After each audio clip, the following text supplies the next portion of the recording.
Hello gorgeous and welcome to the Weirdough. I'm an sommelier student who is also an ex-cosplay girl, and I do videos on like feminism basically. So I do a lot of food videos, I do a lot of fashion videos, very lifestyle, and then sometimes I just ramble on my thoughts. And we're going to be getting back into regular content. I'm actually back a little prematurely because I was going to wait until after I was vaccinated to start doing regular content because I just don't want to get anyone sick or myself sick. And then also I'm going out into the world and doing regular content, so we will be going back to my original intentions for this channel in May. Hope you guys stay. Also, shout outs to T Noir for recommending my video in her last video. That was so surreal for me because I found out during the video, like I was watching the video at home and then I heard my name and I was just like, huh? And then I looked and I was like, oh, that's that's me. So all the people who are joining me from that video, thank you so much. There's so many of you. That is my by far biggest YouTube video I've ever made, was the one on Megan Fox, and like that, it's just really weird to think about. So I'm just gonna dive into the actual content today. I've been kind of teasing this on my TikTok page a lot, like talking about Regina George and Janice Ian and just like the entire Mean Girls realm. And you might not agree with me right now, but just stay tuned. We owe Regina George a big apology because she's not the villain of the story. Janice Ian is. And there's a few things that are playing into that. Let's just talk about the first one, the most insidious to me. Revenge of the nerd trope. It's just a very dangerous narrative that we need to break down. This is gonna be a get unready with me because you guys have seen this look. This is the same look I do all the time. So you're gonna be getting unready with me. Let me go ahead and put my hairband up, show you my products. I'll be getting up and like sitting up and getting back down and doing the whole thing because I don't have a set in my bathroom right now, and I want to have an actual set in my bathroom when I film there. This is the actual set I'll be filming for the majority of my videos. So let's just get started.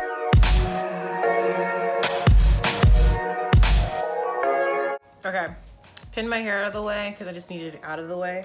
I also been thinking about doing like a wash day video, but I just don't know if anyone wants to see that. So if you do want to see that, I don't have a relaxer. This is just my hair. So if you want to see me wash and blow dry and straighten my hair, you can comment that down below. I'll do it. But let's get started. These are my cotton rounds. I have Micellar Water. I'm going to be using it to get rid of my eyelashes. So why I think that the revenge of the nurse trope is one of the most dangerous and insidious tropes that exist in Hollywood.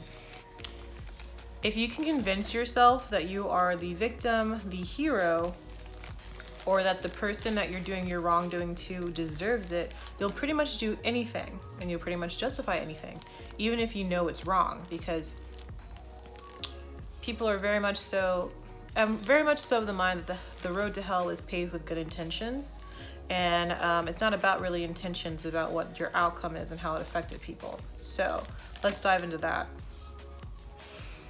The number one thing that's wrong with the revenge of the nerds trope is that the moral of the story is that people who are popular in high school and middle school are inherently bad, and people who are unpopular are inherently good, which is a falsehood. That is not the case. Just because you're popular in high school doesn't make you evil, and just because you're not popular in high school doesn't make you a good person. It doesn't. Hollywood also has a very bad view of ultra femininity. Let's get into that. Hollywood has a weird hatred of ultra femininity in general, and I think there's like, it comes from like a women in power situation. Women in power are just like viewed as evil through this, like the scope of Hollywood. And unfortunately, a lot of women's power comes from their desirability by men. And generally speaking, women who are more desirable just happen to be more beautiful, and beauty and power, like popularity, go kind of hand in hand. And so like even in regards to like the patriarchy, even in modern day, whether we like it or not, the easiest way for a woman to have any social or financial mobility or stability is through finding a partner and getting married. Like, we got to think about it. Marriage was at first just a marriage, like marriage was just a business ordeal for the longest time. The idea of marrying for love is very recent, and we see how that has negatively played into like the perception of women. Oh, she's a gold digger, or she's the second wife, or she's the stepmom. It, like, all of that, and like yes, it's a threat to like the traditional family house, but what it really is about is like, it's okay for a woman to be beautiful as long as it's free. The second a person who is beautiful, who is female, is trying to do it for money, all of a sudden it's icky. And that kind of goes for almost any profession that comes with women. Like, teachers who are female just generally make less money. And I've talked about this before in the previous video about Megan Fox. We just kind of have this idea that women should just kind of exist for free or in servitude, and that isn't okay. That just like isn't a thing anymore. We have our own ambitions, we have our own thoughts, we have our own opinions, and yes, we like power as much as the next guy, who doesn't, but it's just demonized in such a drastic way, which leads into the hatred of ultra femininity, because like, if you are just so feminine in your power, then that power itself must be evil. It dates back to like Salem witch trial time. Like, those women weren't actually magic, they were just really pretty. And then men decided to blame their desire over these women, not on themselves, but on the woman. You see how it's starting to get icky? So if you combine the Revenge of the Nerds idea with the ultra femininity idea, creates this beautiful breeding ground for incels. It's this idea that you're entitled to somebody's time, even though they're not property, they're just people. And that's why this weird hatred of ultra femininity is just kind of grotesque in my own eyes, because a woman can't be just beautiful. A woman can't just be charming. She can't be likable. She can't just exist. She must be owned. And if she is trying to be free of marriage, of being in servitude, of being tied down to any one man or being desired at all, then she's evil. She's wrong. And that right there, like with promiscuity, with everything, it's just like, if a person gets too strong, too powerful, too desired, too well like perceived, especially if they're female, and especially when it comes to the power dynamic of things, then there's something wrong with the dynamic, and most likely there's something wrong with the woman herself. If you think about it from like a Hollywood standpoint, like male-centered coming-of-age stories, the most beautiful woman in the narrative is a love interest, because she doesn't have her own ideas, she doesn't have her own thoughts, she doesn't have her own opinions. She's just there to be of servitude to the main character, to help him grow, to help him be a better person, to help him do things. But if it's a girl and a female-driven story that's coming of age, she's evil, because it's not about the guy. It's about the not like other girls girl competing with this girl who is highly powerful, highly liked, highly desirable. And thus, if she's doing all those things, absence of a male gaze, she must be power hungry. She must be evil. It's not that she just likes being liked. It's not that she just likes being pretty. It's not that she just likes feminine things. There must be a motive. And that is no. You're not entitled to anyone's time. Not everyone's gonna like you. And honestly, I generally do not trust people who are liked by everyone. There's something wrong with that. I really do think there's something wrong with that. If everyone likes you, either they don't know you're bad or you don't know who you are. And when the chips are down with those kind of people, all bets are off, especially if the chips are in your favor at the time, because they'll do anything for just self-preservation. What do you think they're gonna be like when they're in survival mode? I just don't trust it. All right, so let's just do a quick recap of Mean Girls, just so everyone's seen Mean Girls, right? Like, I'm just gonna do a quick recap. I'm not putting in clips of the movie. I'm a very young channel. I don't know how copyright claims work or any of that, and I've already gotten like a strike before, and I'm not trying to go down this early. So I'm going to be repeating parts of the script randomly in the video, just so you can get the real intricacies that are being missed here, because I think you're like, if you're viewing the movie the way that the director and the script is intended, you can miss a lot of things that I think that we really need to go over right now. So I'm just gonna do a quick recap. Also, I'm gonna wash my face really quickly. I got all the makeup off, but I need to cleanse my face also. And this is my Neutrogena. I never understand how the ring light works. Can you see it? Can we see it? I'm just gonna read it. It's the Hydro Boost. It's the Hydro Boost Gentle Cleansing Lotion. I love this guy. I have oily skin, and I think that a lot of people have a misconception that oily skin doesn't need moisture. It actually needs a lot of moisture, and I like to go with this guy. So I'm gonna go wash my face, and then I'll be back, and I'll just do a recap, quick recap of Mean Girls.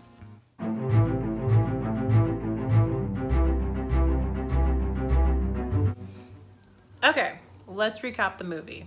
I'm also gonna be putting this face mask on. This is Verse. It's for brightness and tightening of my face. It's vegan, it's cruelty-free, it's fragrance-free, it's dye-free. It's not free though. You can get it from Target. So let's see. Basically, Katie Heron moves to school, public school for the first time, and there's lots of rules, especially in girl world, that she's not aware of, just social norms that she's not used to. And that makes sense, because there's a lot of things that if you're just kind of coming into it blind, you're not going to understand. And I generally love this movie because it really talks about the stupid things that girls have to go through that make absolutely no sense and are completely just silly when you think about it from like an outsider's point of view. She meets Janice, Ian, and Damien. What is Damien's last name? Oh, does he have a last name?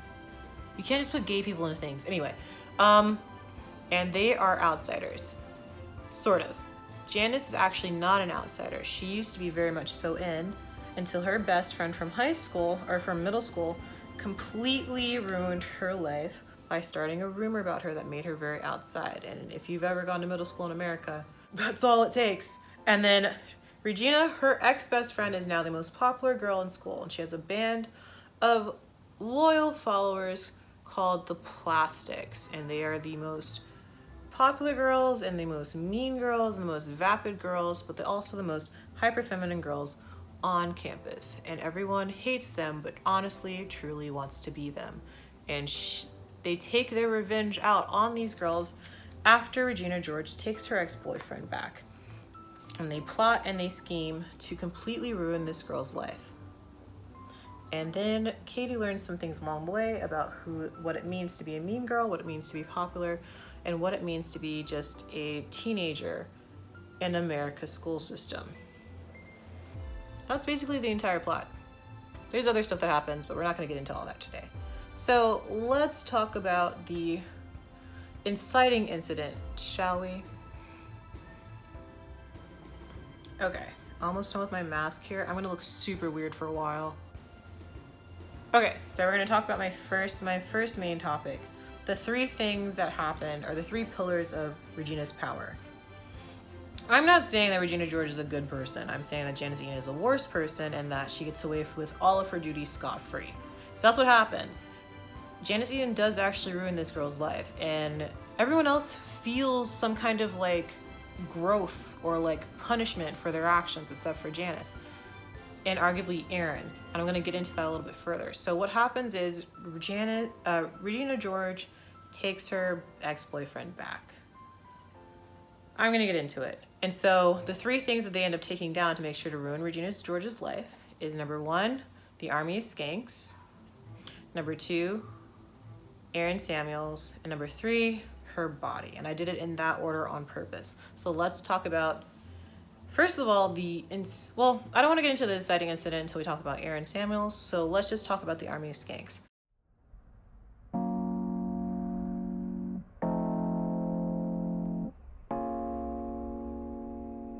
I don't really see this as a negative. Those girls never really liked her in the first place. And there's a video about this on The Take where they really talk about her structured power, and I don't want to just regurgitate what they are saying, but Regina George never was really friends with those girls. She was just kind of co-opted into those girls because those girls were the second and third most popular girls at the school.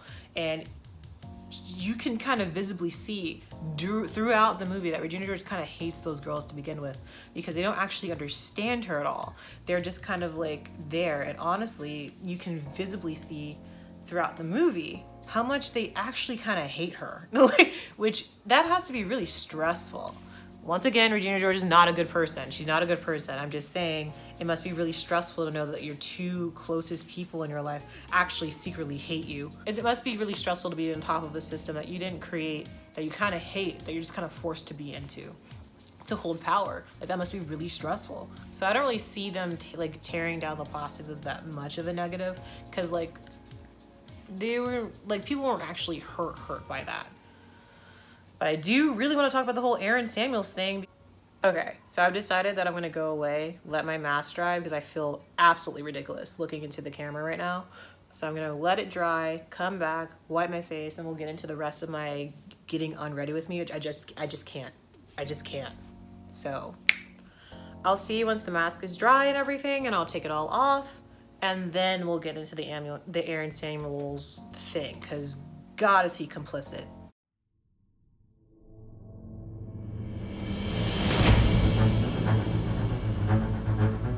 Okay, so the face mask is off. Now I can talk to you like a real person. Aaron Samuels is not a good guy. He's not like a bad guy. He's just not a good guy. He has a lot of shady things that are just easily swept under the rug. And I blame it on this weird dichotomy that kind of exists in our society, where men are both experts in their field, but also just incompetent. And it just depends on the scenario in which they're incompetent. And the majority of the times when they're incompetent is when it comes to their relationships with women. And it's just, men aren't stupid, and we should stop pretending that they are. Let's go over the sketchy things that Aaron Samuels does during this movie that just don't sit right with me. Number one, the invitation to the Halloween party. Now, this is the biggest event of the entire movie. Regina takes Aaron back. Let's just dive into that, shall we? Okay, first of all, Aaron invites Katie to this party. And let's talk about how in which he invites Katie to the party. He invites her to the party. This is the party that she doesn't even know who's going to be there or what's going on. She gets invited by him like in a date-like fashion without him actually inviting her out on a date.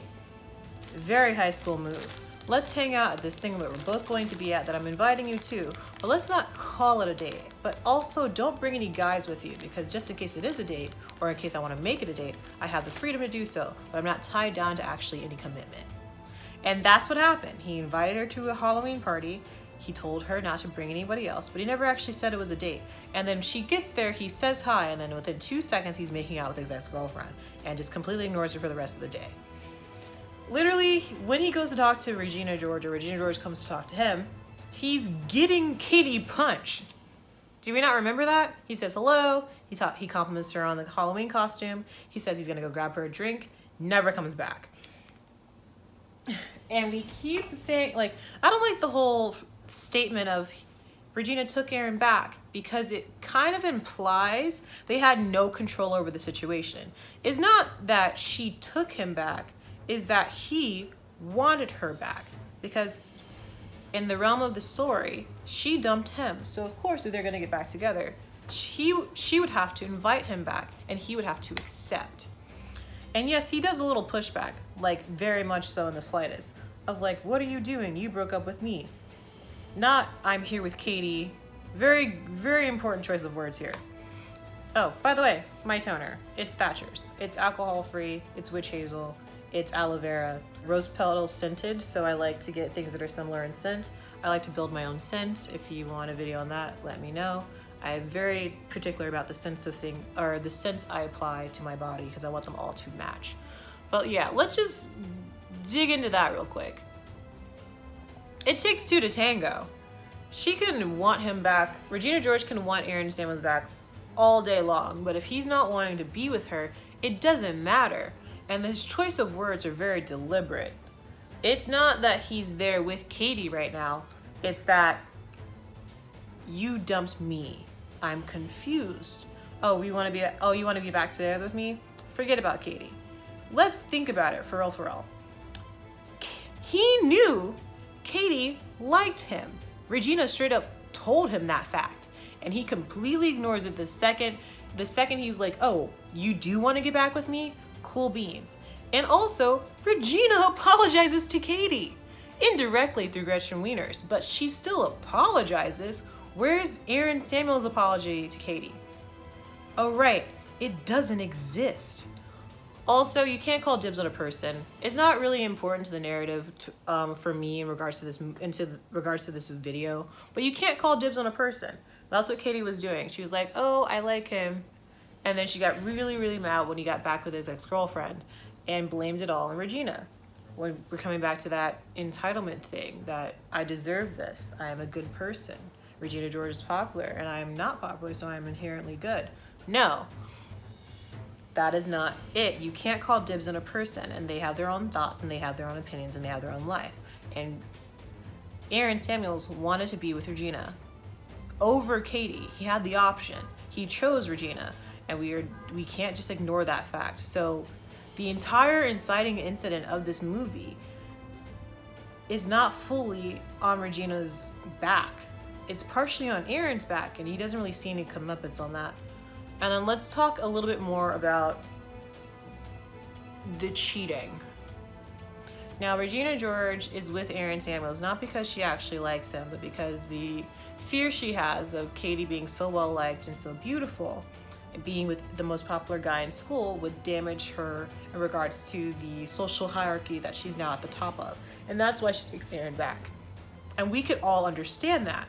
But also, couldn't it be the other way, that Aaron Samuels is solely with Regina because she is the leader of the Plastics and the most popular girl in that grade, and it's kind of a status symbol to be dating her? Because that's the way I see it. I see it as if Aaron is not actually into Regina at all. He just wants to like be her boyfriend because it means something to be her boyfriend. It's just like you're now in the popular eye of like this really desirable deeming person, even if you're not really that. Cause like, let's get back to it. Yes, Regina George is cheating on Aaron Samuels. Regina George is definitely cheating. But Aaron Samuels was a little bit way too willing to invite Katie back to his house to study, or is it her house? I'm not exactly sure whose house they're in, but way too willing to have an alone time with a girl that he knows has a crush on him, who he kind of is vibing with as well, and also the one who suggested they don't tell Regina. Right? And Katie straight up even asked him, what do you like about her? And he doesn't answer. Like, I watched the scene again. He never says it. He's just like, well, why do you like her? Dude, if you don't have a reason why you like your girlfriend, maybe you should break up with your girlfriend. Like, if you are ever like justifying cheating on someone because they're this, they're that, just break up with them. Let's also talk about the suspicious timing of it all, because what I'm thinking makes sense. If he's just trying to date the most popular girl, the timing of it is suspect, right? Like, he doesn't actually really pursue Katie until she's spring fling queen. Like, she got crowned, and then 2 seconds later he's asking her to dance on the floor. Right? Like, that rubbed me the wrong way. Like, does he actually like either of them, or is he just wanting to date the most popular girl like one grade beneath him? One more thing that might be a little bit out of order here. What is this? Right? Like, why is his arm around both of them? Like, that was super weird. And then he got like jealous of Kevin G, which I love Kevin G as much as the next guy, but like, what? You're there with your girlfriend, now you're jealous of the, okay. Let's get to the third part of this.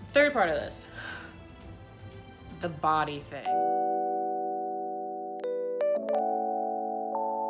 This is something I put on my face on a regular basis. This is lactic acid. It makes your skin really even. So if you want like even skin and you don't need like a dermatologist, because like there's some things that you can't just solve with random like drugstore products, but as a person who has like pretty even skin and could like has problems with hyperpigmentation, I really like this. This is by The Ordinary. It's lactic acid. This I'm going to apply on my face right now. I'm going to dilute it with my moisturizer. It's just the Aveeno Positively Radiant moisturizer, and it has a little bit of SPF in it. And I think that all people need SPF no matter how dark your skin is. Please put on sunscreen. But let's talk about the biggest thing that I had a problem with this movie. I'm not trying to cancel this movie. I love this movie. Absolutely love it. It's so quotable, it's so funny, and it's a very rare depiction of an honest view of female friendships. But the body thing. I don't know, I am a millennial. I am 26, so, or 26 at the time of this video. I don't know where you're watching it. Beauty standards when I was a teenager were rough if I'm being light about it. Like, beauty standards were really rough, like so awful. Like, I technically speaking was inside the body beauty standard when I was a teenager, but I'd like to give you a little insight to my life. I have PMDD. I have a hormonal disorder, which means that 4 days out of every 28 days, because it coincides with my menstrual cycle, I just straight up can't eat. Like, my body won't process it. Like, I'll eat because I crave, and then I'll end up like not keeping it down. Let's just be ladylike about it. I don't want to get into the details, but like legit, I'm involuntarily fasting for 4 days out of every 28 days. Probably kept me really skinny for a very long time. And then also I was a full-fledged athlete. I was running on a regular basis. I was also a teenager. And I know that some people, even when they're in their teenage years, are just a little bit more fluffy. Let's use the word fluffy. But like, I was 120 and I'm 5'7". Like, you could definitely see my ribs, and that was the beauty center. I was straight up underweight to the point where I would randomly faint because like my body couldn't handle it. Like, and that was the beauty standard, was withering away. That's the beauty standard. And if you're a lot of Regina George's power comes from her appearance. So I have no shadow of a doubt that if Regina George is a real person, she has body dysmorphia and most likely also has an eating disorder. And I'm not even gonna play devil's advocate here. There is no devil's advocate here. If you are tricking a girl into gaining weight when she already has body dysmorphia, she already most likely has an eating disorder, you're a horrible human being. I don't care what she's done to you. That is awful. That is horrendous. And now let's actually get into the meat of the story here. Why Janis Ian is really the villain of this. Okay, so Janis Ian is the most diabolical person. And let's dive into the differences and similarities between Janis Ian and Regina George for a second. There aren't many differences. There just aren't that many differences. Before you're in like middle school and high school, I don't know if this is just like a case for me, you're kind of just friends with people who make sense to be friends with. You like the same colors, you like the same things, you like this and that and the other. Because like social dynamics aren't in play at that point in time. Social dynamics at that point in time don't exist. So you're just kind of friends with people who are similar to you until those things come into play, and then all of a sudden it's like, who has a car, whose parents are never home, whose parents have the most money, what can that person do for me, starts to slowly seep in, and it starts to get really apparent during middle school. And that's when the make it or break it happens. Either you're prey or you're predator. It's a rough go. Middle school was rough for a lot of people. And as a person who was bottom then top in the middle school dynamic, I both was picked on and picking on people. The puberty is cruel and it really shows you who you are. Oh, and by the way, I'm drinking bubbles right now. This is kava. I'm not sure if I'm allowed to put the bottle in frame or not. So I'm just gonna tell you I'm drinking kava. Also, I kind of want to get into the differences between like different sparkling wines and their price points and what they're used for. But kava is my general go-to when it comes to bubbly because it is not too dry, not too sweet, and the bubbles are manageable. Manageable. There are bigger bubbles. I'll talk about like atmospheres per bottle in another more sommelier themed video. But Regina George and Janis Ian were best friends when all that mattered were your similarities. That means they're practically the same person. And in regards to writing, Burt's Bees. In regards to writing a story, they're very much so character foils of each other. The only real difference between Janis Ian and Regina George is their placement in society. everything about them is very similar. Even if you like look back at the way in which they interact with Katie, they pretty much are treating her exactly the same, like a little piece of Play-Doh they can mold. And they create a monster. They create a monster. But yes, they're exactly the same person, and yet we're okay with viewing Regina George as a villain. But even though, like, let's really talk about it, Janice Ian was pulling public strings. It was her idea for Katie to sit with the plastics and to stay sitting with the plastics. So if you really look at the movie, Katie Aaron didn't want to do it anymore. She was like, it was cool to meet them, they seemed kind of nice, but I kind of like you guys, so I'm just gonna stay with you guys. And Janice was like, no, continue sitting with them. Janice got Katie to skip class. Janice got Katie to actually be a plastic. Janice had a full-on James Bond villain monologue at the end of the movie, at which point she's lifted away. Like, when I say that she got to be a full villain and got none of the heat, I'm thoroughly upset that she straight up ruined both Regina George's and Katie Heron's life, because she outed her to everybody and then had the nerve to be mad. Yes, Katie did not invite her to the party, but she really couldn't. Like, at the time, that she didn't really know if her station was secure, because it really wasn't. Regina George was still kind of like fighting for power back, so she couldn't actually invite Janice or Damien to that party. This was a plastics party, and it was last minute. It was during the art show, so would Janice have even come to that party? I just think that these small slights that Janice has faced has fueled this kind of deep-rooted rage that both her and Regina George share. Because maybe this might come off a little insensitive, but a rumor started about you in the 7th grade causes you to completely demolish a person to the point where you're literally feeding them candy bars to make them gain weight, knowing that they have body dysmorphia. It doesn't feel equal to me. It just doesn't feel equal to me. Like, she went 0 to 100 real quick. Janice went 0 to 100 real quick. And I honestly don't believe she actually liked Katie ever. I think she thought of Katie as an opportunity to finally get her 7th grade revenge. And that's messed up. Like, I know that Regina George didn't like Katie either, but like, I think that's the thing that bothers me about the movie, like, or not even about the movie, maybe about my own reading of the movie at the first time I viewed it, is like, how did I not recognize how horrible Janice was until way later? Like, it took me a really long time after multiple, like, too many viewings of this movie for me to realize how horrible and how similar Janice Ian is to Regina George. Like, same exact person. Only person in the movie who gets a victory. And somehow also punishing her friend for not only aiding and abetting her vendetta against a person, but also outing her to the entire school and deciding not to talk to her. Just doesn't make sense to me. Like, are you for real? You made her like this, and now you're mad at her for being the way you made her? Girl, get over your Frankenstein mess. Like, you did this. You did this.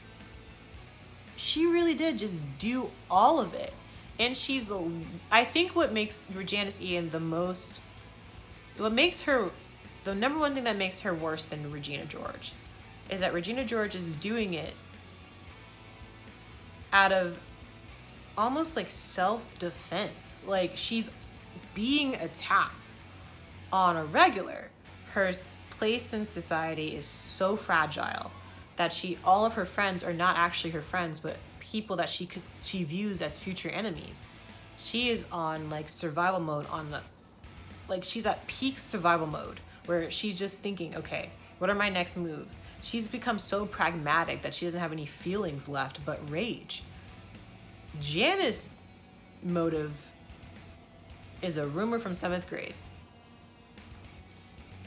That's it. Like, she doesn't really care about the whole Aaron Samuels thing, like, at all. Like, in the slightest. Like, she doesn't really care about Katie in the slightest. All she's thought about is like, ooh, how can I get back at her for this one thing? And I think the last point I want to make in this movie is that there are two kinds of evil people in the world. People who do evil things and people who see evil things being done and don't try to stop it. And I just think that Janice Ian does a lot more evil things than Regina George does. Thank you so much for watching my video. I'm completely undone. For all the people that are joining me after the Tea Noir video and all the people who are returning, who are just my regular subscribers, I just want to thank you so much if you've made it to this point of the video. Next week's video, like I said, is just going to be regular content. So be prepared to see me not inside of my house because I got the Pfizer. So I don't know why we have picked teams on that. That's so dumb. But like, of course my bougie butt got Pfizer. So we're gonna be going out on the town. I'm gonna be showing you some cool things to do around DC.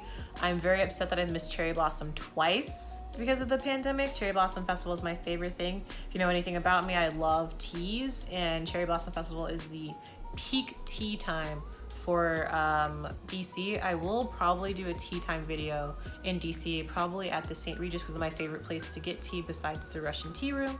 And if I do the Russian tea room, maybe I'll do like a video where they're both by each other. But I just want to get back into my regular content, so I will continue to do videos like this. I love talking about just social dynamics and Hollywood and movies and how they intersect in a very beautiful way.